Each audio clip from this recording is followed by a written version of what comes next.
Em, can you believe we started Interview Boss in 2021? Not really. It's insane. That's a lot of episodes and a lot of hours of talking. Oh my gosh, it is. And if you're scrolling through all of our episodes, you might scroll straight past something that you really, really needed. Yes, we're always getting messages from people asking us to do an episode on something, and I'm like, we already have. So we've put together playlists to help you find the episodes that are exactly what you need, suited to your situation. They're all categorized. If you're applying for jobs, we have episodes about resumes, cover letters, job ads. If you've been offered your dream job, we have episodes on resigning, exit interviews, and how to impress at your new company. And we even have a very special playlist that's very popular for if you have an interview coming up immediately and you need just our most recommended hard-hitting episodes between now and then. For all our last-minute listeners. It's all there for you. You can browse by category and check out all the playlists at interviewboss.com.au/podcast.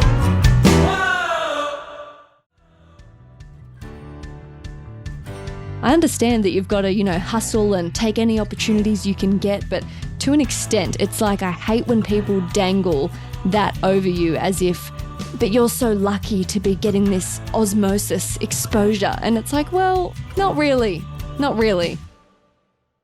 Hey everyone, and welcome back to Interview Boss. My name is Emma, and I'm a radio journalist who's teamed up with my sister to give you advice, inspiration, and support when you're looking for a new job. Sarah is a HR and recruitment professional, and together we're excited to give you all the tips, tricks, and behind-the-scenes knowledge to help you in your career. Hey Em, and what's up everyone? Who are we giving a big fat shoot your shot shout out to this week? To Yannick, and this is just my favorite thing ever. This is so lovely. It's Emma's favorite again. Yes, but how can it not be? They said, "Hey Emma and Sarah, my name is Yannick and I'm a listener from London. I've been a fan of your podcast since 2021, an OG listener, when I was going through an internal promotion to become a supervisor at my current company. I got that promotion and I've continued to listen to your podcast ever since. What a loyal listener. I love your podcast because you're both so authentic, engaging, and funny. I've often found myself smiling while listening to you, even when I'm doing something else like grocery shopping." This is so sweet because I go grocery shopping with AirPods in and listen to podcasts, and to think somebody's doing that listening to me is just a weird moment. And sometimes you're looking at the beans or something and you laugh and you just think if someone saw me, they'd be like, what are you doing? What is that mysterious person doing? I hope that if in the grocery store, you look to your left and there's beans and you're like, oh, how did this happen? Oh my God. Recently, there was another promotion opportunity for a few manager positions. I decided to apply and the interview process was quite intense. It involved an AI chat interview called Sopia.ai, which you might want to consider covering on your podcast, a company knowledge test, and a final interview with people. I used all of the techniques and tips that I've learned from you, and I hope that I've done you both proud. You have! At the same time, I've been mentoring Denis, who's on my team and is also going for the supervisor position. I introduced him to your podcast and he loves it. He even said you're his favorite two sisters in the whole world. I'm going to hope Denis doesn't have sisters.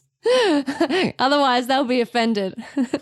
But thank you, Denis. Denis and I have been supporting each other throughout the interview process, and we both just finished our final interviews this week. On behalf of Denis and myself, I want to thank you for everything you're doing to inspire millions of people to gain the knowledge and confidence to go for their dream jobs.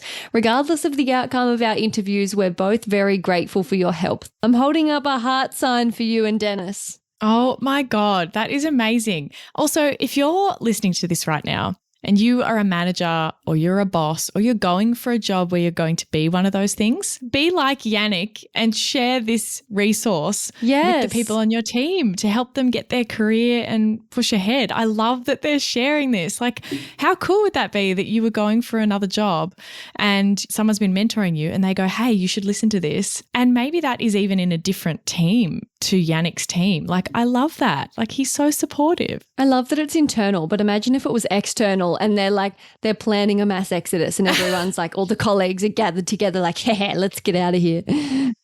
Well, yeah, I guess it's awkward if you're sharing it with someone for them to be able to leave, but internal like comes up a lot. So I think that's a good excuse to get talking about it. Hey, that job's open internally. Why don't you listen to this podcast? If you want to be like Yannick and Denis and you need a little bit of help to get there, check out Sarah's one-on-one sessions. You can find out all about them at www.interviewboss.com.au/coaching. They have been popping off recently. Something is in the water out there. People are really hustling and we love to see it. They need the help. If you liked one of our episodes, you used one of our tips, or you want to request an episode on your situation, slide into our inbox through our website or into our DMs via Instagram or any of our other channels, and we might do an episode for you or answer your question or reply to you on the podcast. So today's episode is going to be all about internships. And the reason we're doing this is because it is a highly requested episode. So this is the message we got that prompted us to want to dive into this topic. Kate said, "Hi, I love the podcast. I recently got my dream job. I, however, now have an issue that maybe you can give me advice with.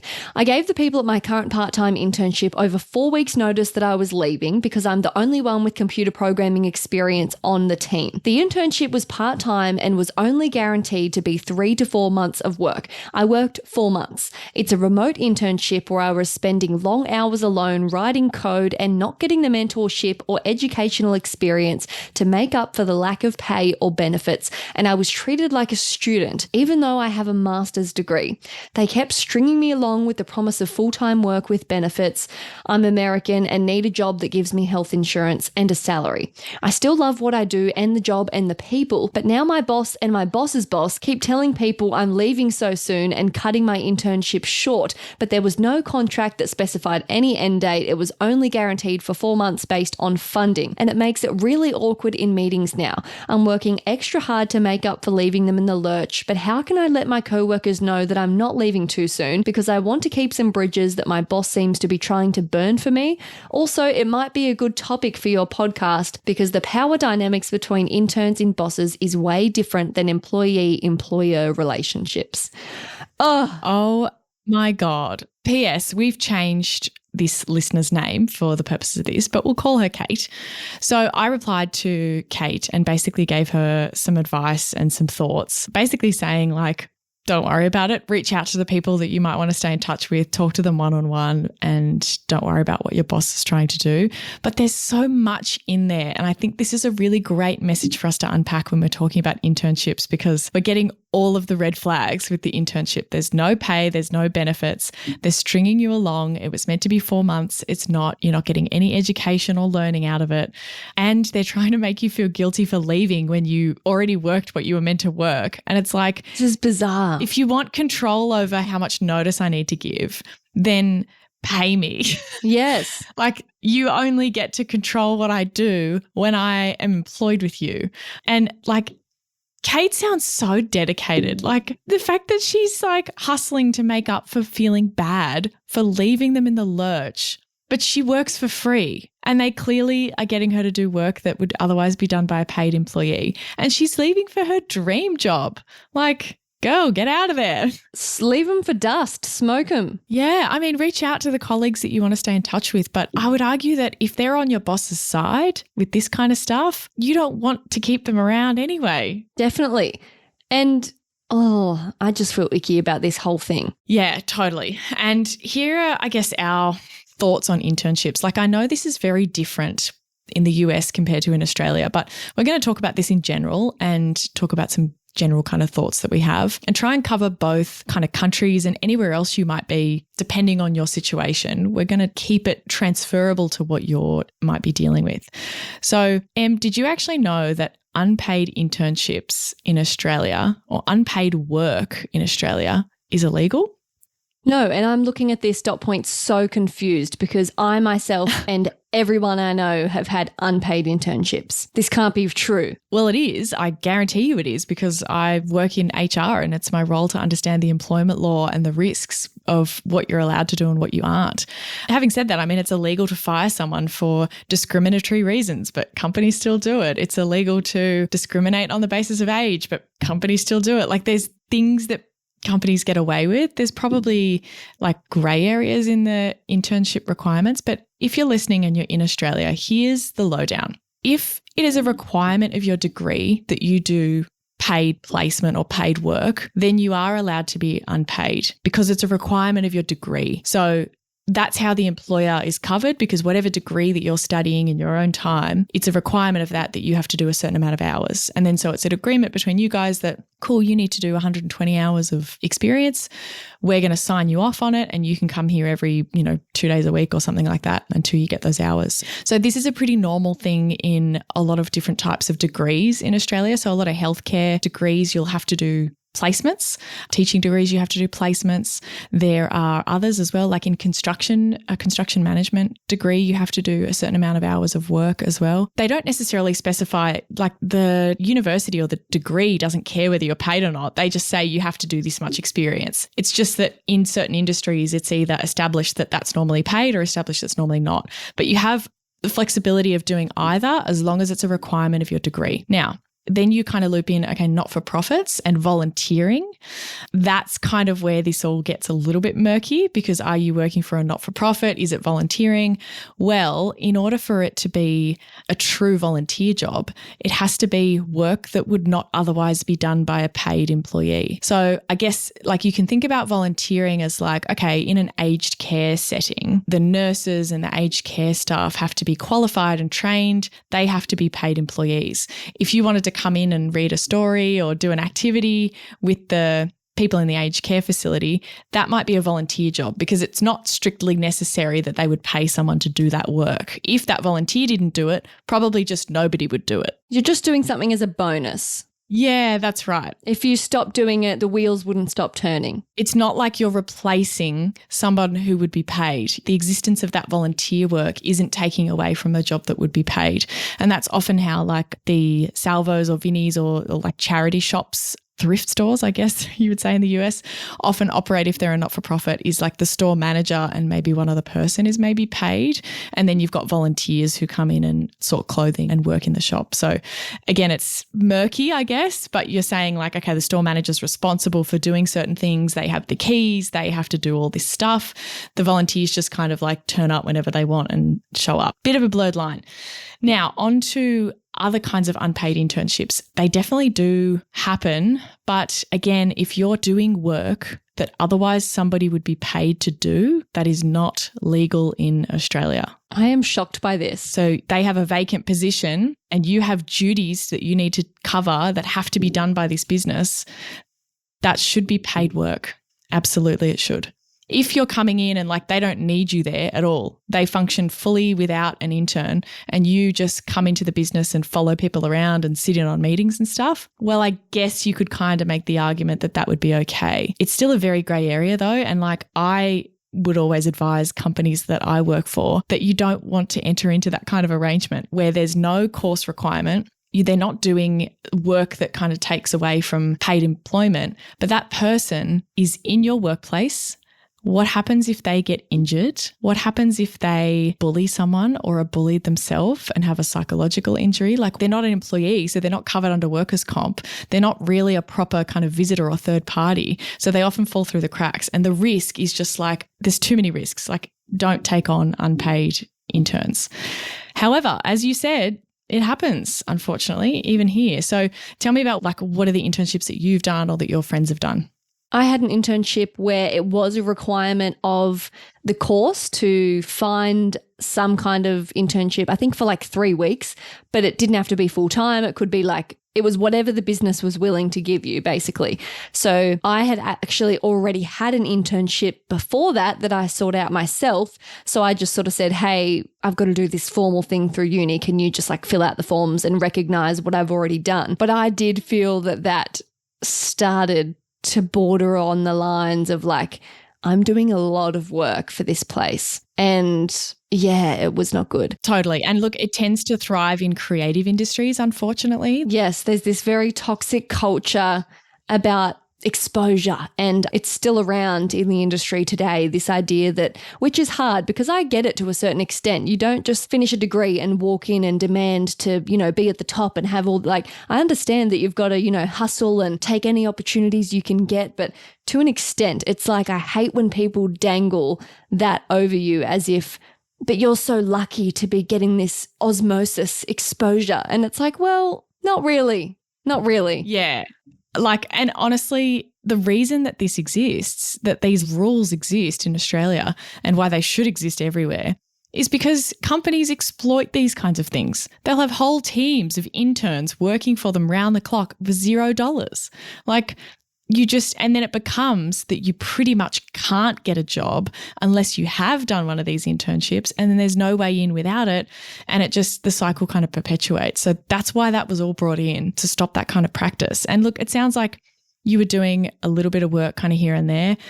Look, it depends on, what you want to do with that. We'll get into that a bit later. But there was also a requirement of your course. So you could say that that's a little bit more grey because you are in a degree that did require you to do some work and have them sign off some certain things. Yeah, it was definitely a grey area.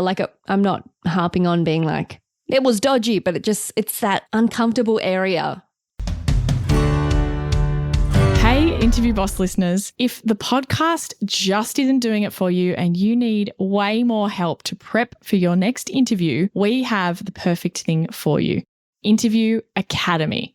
Tell us all about it. This is huge. This is the love child of Sarah after doing hundreds of one-on-one coaching sessions, finding out what people struggle with the most, common mistakes. Sarah has created the ultimate course that you can do in your own time, self-paced, heaps of modules, videos, interactive quizzes, a workbook that will become your Bible by the end that you can take with you into your interview, because if you're a long-time listener, you know that we endorse taking notes into your interview. It's a game changer. Check out more about it at interviewboss.com.au/interview academy. And it's tough because a lot of people talk about degrees. You come out the other end and you don't have any practical experience, and it's frustrating because you're like, actually, I wish I learnt this. Where was this at uni? Why didn't I cover any of this stuff? So university courses or college courses having practical components in them, I think is a good thing. But then our sister did a health degree in radiography, and the placements that you have to do, unpaid, full-time, sometimes in a city that's away from where you live. So you somehow have to pay to live away from home. Pay accommodation. Yeah. How can you work? I guess you work the weekends or evenings, and you've still got university to do. You've still got study. It's insane. They actually need to change it. Even if they get given $10 a day, they need something. It's criminal. An allowance for travel or accommodation or food or something. Because it's one thing to go, you're not getting paid. It's another thing to go, you're kind of paying to be there almost. You're paying transport, you're paying for your food being away from home. You can't, be a cheap student and do 2-minute noodles and stuff when you're in an office somewhere. It's like this whole scenario was based on the perception that people's parents will just support them. Yes, and that you live at home. Yep, absolutely. Nobody I know's parents are doing that. Yeah. Nobody's. Yeah. And then you and I being regional students, when we first kind of went to university, we were from a regional area. You have to move away in order to study. And so you don't live at home and you're paying for your accommodation, you're paying for everything. You don't have that same family support as if you grew up in the city. So yeah, there's a whole conversation here I've got in our notes.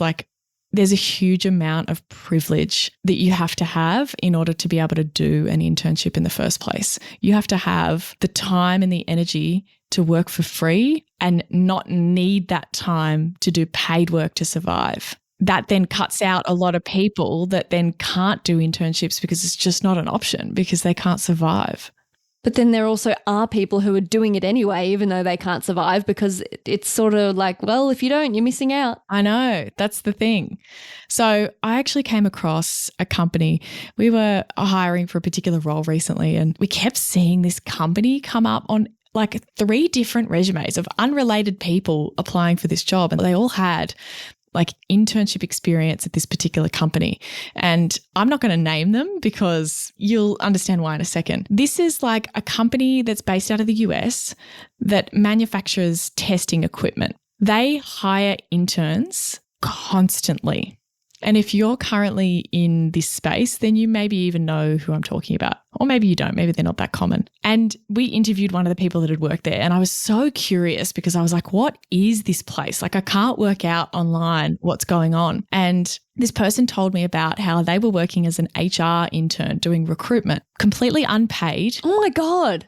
That is such an important job. But get this, completely unpaid, working pretty much full time. I think it was around uni schedule or something, but it was like 4 days a week. Like it was a decent amount of hours. It wasn't like she was doing 1 day a week. And she got promoted to be managing other interns, right? More responsibility, managing a team of interns. Still as an intern herself? All hiring, but guess what they were hiring?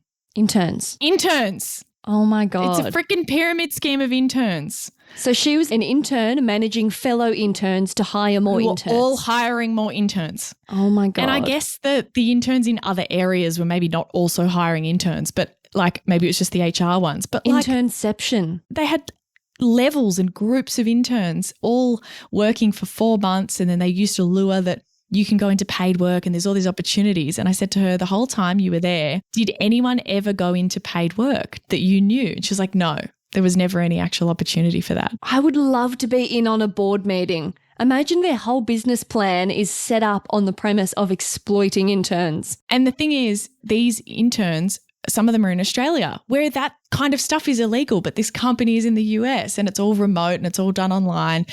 Now, here's the thing. I felt really bad in this interview when I said to her, hey, by the way, just so you know, I'm sure that was really valuable experience and, you know, you've really gotten a lot out of it by the sounds of it. But just so you know, that was illegal what they did to you. In Australia, you have to be paid for that kind of work when you're actually doing work that would otherwise have to be done by a paid employee. That would be my job to hire interns. Like that would be a paid person's job if that was actually part of your strategy. Were they surprised?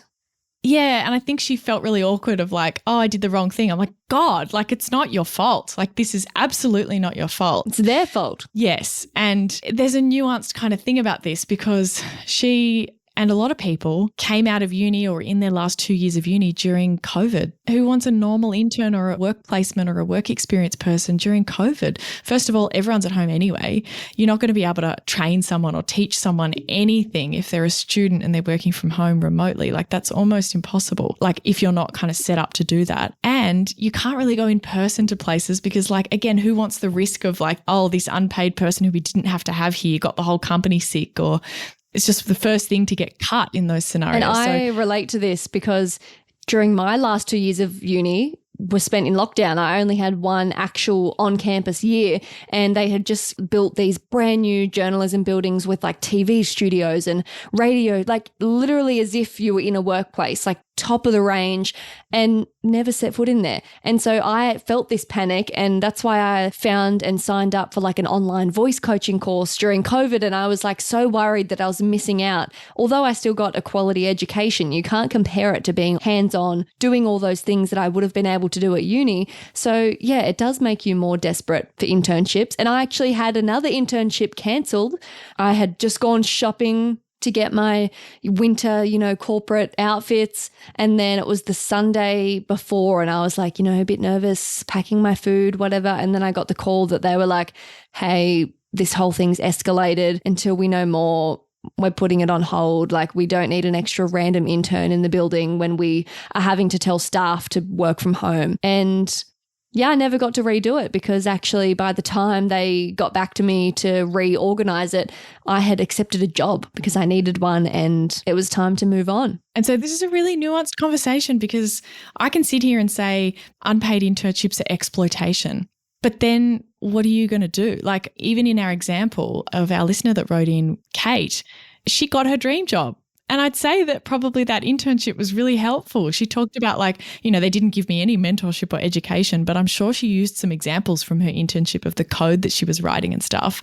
So if it gets you there, I don't know, like it's a very hard thing to say because you are giving them free labor. Like it is exploitation for you to work for free in a job that they would otherwise have to pay someone to do. And also like in Kate's example, she's the only one with computer program experience. She's writing all this code. She's literally carrying that team. Yeah, you are giving them free labor. So I just want you to know that. But you don't have to completely opt out of that system as a result. I think there's something that I don't even know if Mum remembers, but that she kind of taught me when there's been situations like this that I've come up against where I'm like, yeah, but it's just not right.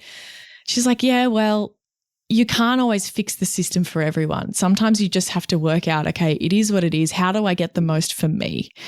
And so if you're in a privileged enough situation to say, I don't want to work for free, I think that's unethical, I'm not going to do that, then I fully support you.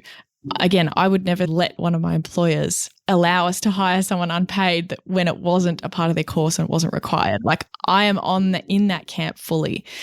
But sometimes this is your opportunity to get ahead. And do you really want to make a change to, stopping unpaid internships at the expense of your own immediate career and long-term well-being? That's a tough one. Yeah. Isn't it? Sometimes that's really a personal choice. Exactly. So it's up to you, wonderful listener, what you're going to actually do. But here's what I would say. If you're okay with being exploited a little bit, just a little bit exploited. That sounds so horrific. Yeah, I know, but like we're going to poke fun a little bit. If you're like, yeah, I get it. It is exploitation, but I'm going to do it anyway, consciously. Like I'm going to go in with the mindset of I'm using them. What can I maximum get out of them? Use them back. That's exactly right. Number one, be careful. Just be careful the situation you're getting into. How much are you signing up for? How much is this going to cost you? What are you committing to? Are you burning yourself out? Like just be careful and just know that the environment you're going into, if they've set up this kind of environment, particularly where there's all these interns hiring interns, and the whole company's built on that, you may still want to go into that, but just know that they don't have your best interests at heart necessarily, and you need to look out for yourself. That's number one. Next, like you said, use them. Make sure you are getting something out of that experience and that situation. If it's not that you're getting paid or any benefits or any expenses covered, are you really learning and getting experience in something? Are you getting exposure to things? Are you actually in the meetings? A bit like Kate, how she was not working with anyone and was fully remote and it really was not doing much for her. But for a certain period of time for her, maybe not the full 4 months, but maybe for, a little while, she's getting some real life coding experience. She's building up her code portfolio. That might be the benefit that she's getting out of it. But I would say constantly reevaluate how much is enough for your portfolio. Like, does she need 4 months or 5 months or 6 months? Like probably 3 is fine. Like how much is like, cool, I've done that now. I don't need any of that same thing anymore. So we can get back to paid employment, baby. Yes. And are you actually just getting coffees for people and doing those stupid kind of side tasks where I'm not getting anywhere with this? Like I'm not getting any exposure to what I'm meant to be learning. There's nothing in it for you at that point, right? Like if you're getting stress and expenses and you're not getting paid and you're not even learning, get out of there. Like again, it's very tough if you're in the kind of industry that runs off this kind of exploitation. And the networking and I know. Exposure bullshit. But make sure you're getting something out of it. Like have they guaranteed you a reference at the end of it? Like when are you going to get that reference? When are you allowed to go without them going, you've left too late, you haven't done your time? Set those expectations and make sure that that's going to be guaranteed for you. And set a goal when you start and talk to your supervisor about what you want to get out of it. So if you're Kate, hey, I really want to know how to do this complex coding, or is there someone I can have a meeting with who's going to show me how to do that? Or, will you allow me to sit with this person? Or can I be involved in this meeting? Or can I look after a project by myself on the admin side so that I can get some examples? And if they're the type of place that gets interns quite often and have the standard sort of mold of like, this is what you come in and do, don't be afraid to ask for those things, because just because they've laid out the plan, like for example, we actually had an intern at my workplace the other day. She had reached out because she had to get coursework come on and she just did a couple of days no exploitation. Like it was just to, learn systems, whatever. Totally. And that kind of stuff, you're like, great, she's not replacing anyone's job. Like you can see where the balance is better. Yes.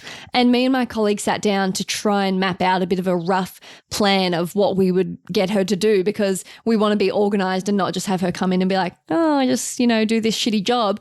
And that was hard to come up with. And so if she had have not questioned that and just gone, oh, this is what they've asked me to do, like she might not have got what she wanted. So it's awesome and more helpful if you come in and go, hey, I really want to practice interviewing people. And then we can go, oh my God, great. And then we can help with that. Could I read something on the air? You might be like, okay, let's do some practicing. Like, sure, you can get on the air, but you might not have done that if she didn't ask for it or. Yeah, because it's just up to my little overtired brain to come up with things on the spot. This is the other thing is that, again, with like people say, oh, can we give this person an internship? They do have coursework. It's not illegal, Sarah. And I'm like, okay, fine. You've ticked one box. The second part of that is like, it's a lot of work to supervise an intern if you're doing it properly. Again, because they're meant to be learning. They're not meant to be doing things independently. Yes, it's exhausting. Yes, and so that actually adds to someone else's workload. So have that in mind, but I think you can benefit from that. Being like, hey, I approached someone in the break room and asked them, or I, found this person online and I sent them a Slack message and said, hey, I'm really interested in your area. Is there anything I can help you with? Like, choose your own adventure, like create opportunities for yourself. It's difficult for people to constantly find you things to do. So if you take that opportunity into your own hands, I think you'll normally find that there's a bit of freedom to do that. There you go. There is our deconstruction of internships. It's a complicated one. There's sometimes a necessary evil, but there is a limit, and you in your gut know if it's crossing over into that limit. Trust your gut. That's the thing. I will not tell you that this is necessary. I am not saying that. It is not necessary, but you might think otherwise, and that's okay. Yes, that's what I meant. Sometimes you might think it's a necessary evil and you want to do it anyway. That's going to depend on your area and your country and your laws and your industry and all those things. It might be a bit more specific circumstances for sure.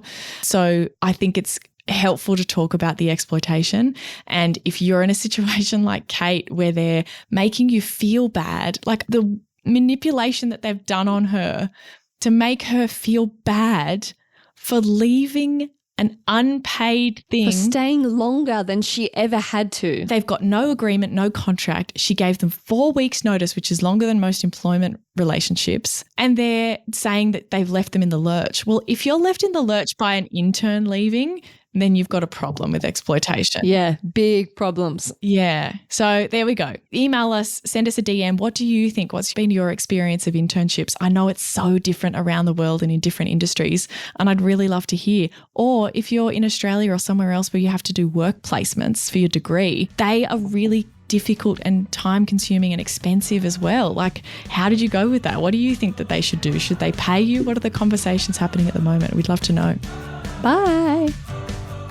Thanks so much for listening to Interview Boss. If you like hearing the sound of our voices, hit that follow button in Apple or Spotify, or better yet, tell someone else about the show. That's how we can hit the charts so we can help even more people. For more advice, inspiration, and a supportive community, check us out on Instagram @InterviewBoss.